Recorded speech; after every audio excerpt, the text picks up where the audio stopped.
The Awaking Beauty. Hello, this is Elizabeth, and this is the first part of a story that brings a very old fairy tale up to date.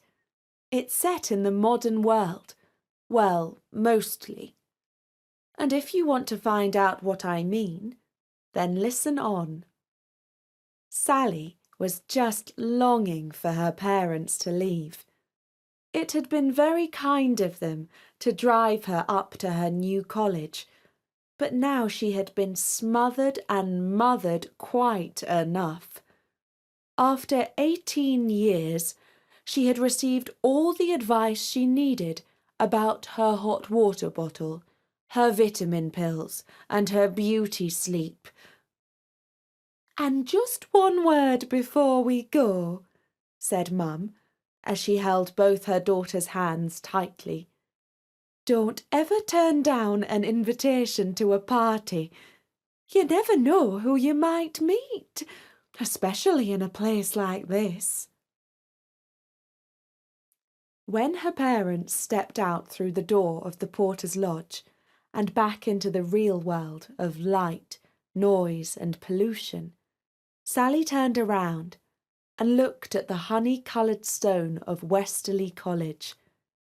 For almost 800 years, students had walked around the quadrangle, past the dining hall, the chapel, and the doors that opened onto creaky staircases. Very little had changed down the centuries. The only discernible evidence of the modern world was the faintest rumbling of traffic from the street beyond the college walls. "It's just like a fairy tale," thought Sally to herself. "Like a castle in an enchanted wood that has been asleep for centuries." She went back to her room and lay on her narrow, lumpy bed. Suddenly she felt restless. Was her new life to consist of these 4 oak-panelled walls? The spirits of all the students who had lived in this room down the centuries were not much company. For a moment or two, she even missed her parents. She resolved not to be lonely. She got up, went out of her room, and tapped on her neighbour's door. "This is the knock of destiny," she said to herself. "Perhaps the door will be opened by an Arabian prince, or perhaps the daughter of a postman. Either way, I have this feeling that we will be lifelong friends." But no reply came from within. Whoever he or she might be was out, no doubt hobnobbing with brilliant and fascinating friends. Sally went back to listen to The Killers on her MP3 player. The next day, she knocked on the door of her tutor, and as it was half open already, she entered his room. She saw 2 boys sitting on chairs, and a girl stretched out on the sofa with her nose buried in a cushion. The boys were in jeans and t-shirts that hardly matched the black academic gowns draped on their backs. The sleeping girl wore a purple velvet dress, embroidered with a rich pattern of leaves and exotic birds. Her auburn hair rolled down her face in ringlets. Her arm dropped limply down to the floor. A bracelet clustered with jewels dangled on her wrist. Her expression was of serene innocence. One of the boys smiled at Sally and put his finger over his lips to say, "Shh." 2 more students arrived before their dome-headed, woolly-jumpered tutor appeared out of what looked like a cupboard, but was probably a door to a side room. His name was P.J. Partridge, and he knew more about an Alexandrian writer called Achilles Tatius than anyone who had ever lived, unless you count Achilles Tatius's own mother.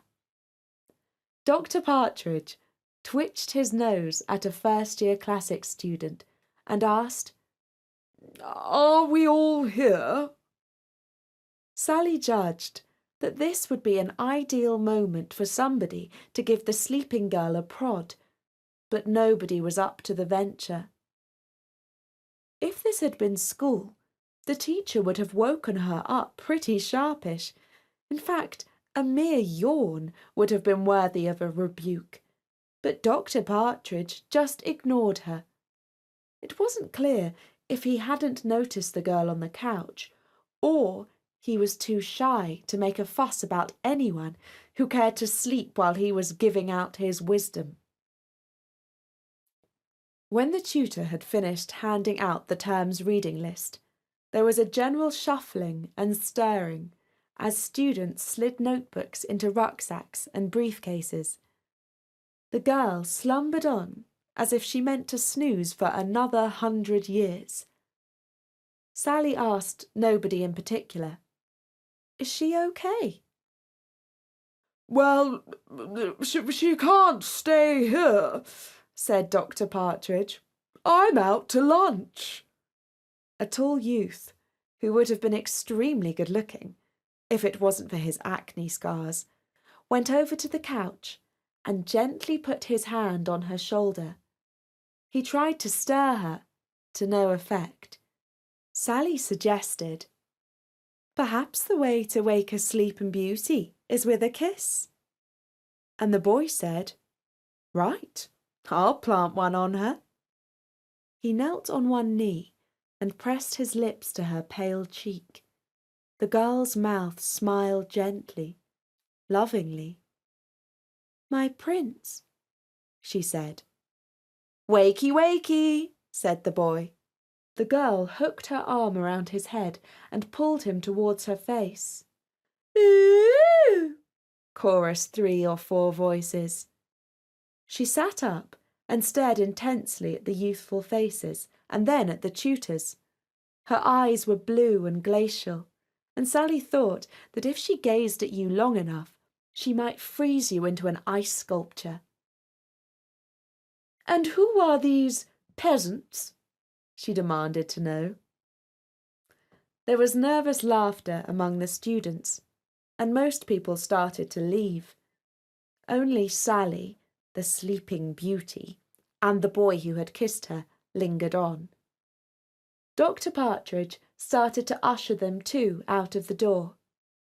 The face of the recently awoken girl wore a dark, but none the less beautiful, frown. "I'm Basil," said the kisser, as they stood on the dimly lit landing. "Prince Basil?" asked the girl. He shook his head. "Sir Basil?" "Nope, just Basil." "Oh." They went downstairs and out into the daylight of the quadrangle.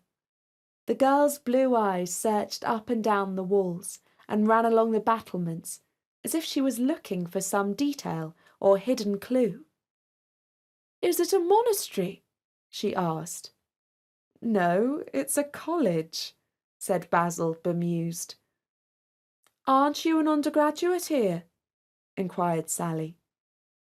The girl looked like she was trying to understand the question. "I'm not sure," she replied. "Well, let's find out," said Basil, and he led the way to the porter's lodge. "What's your name?" he asked on the way. "Talia.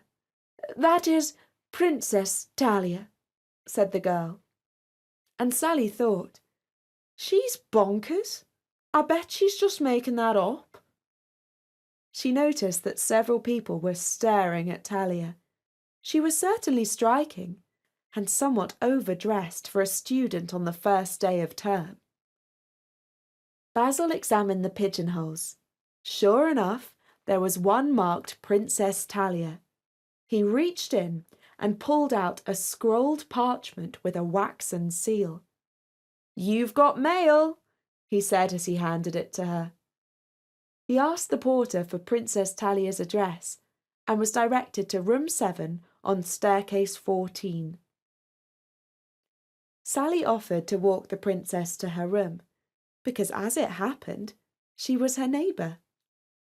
Basil took his leave of the girls, and Talia gave him a nod that was so slight that perhaps only a true princess could have managed it. Sally tried to make conversation on the way to staircase 14. She asked Talia where she went to school. "I didn't," said Talia. "And who are your parents?" "Why, the king and queen."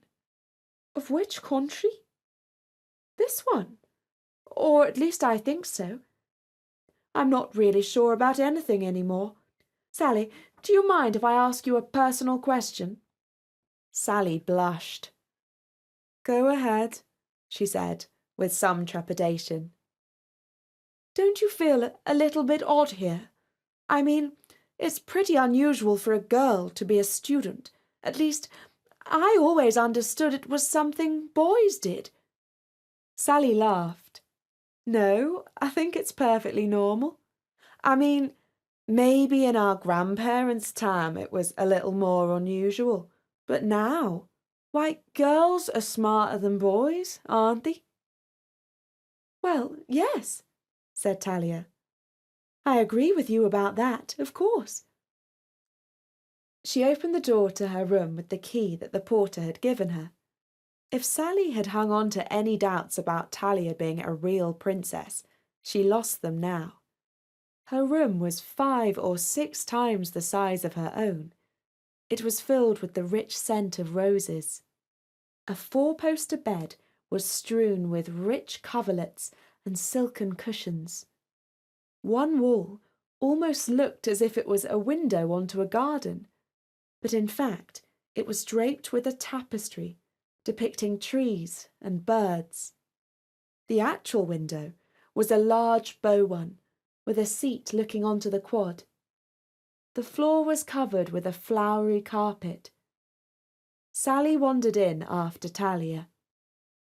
"Can you play that?" she asked, as Talia ran her fingertip over the ornate frame of a harp. "Of course," said Talia.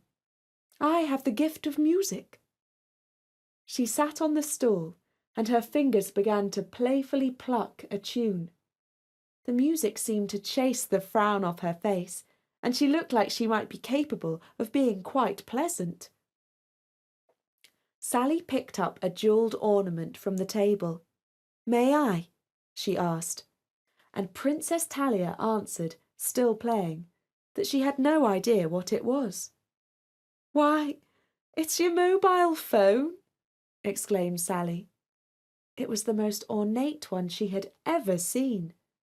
Talia did not seem to register the comment. She was lost in the music.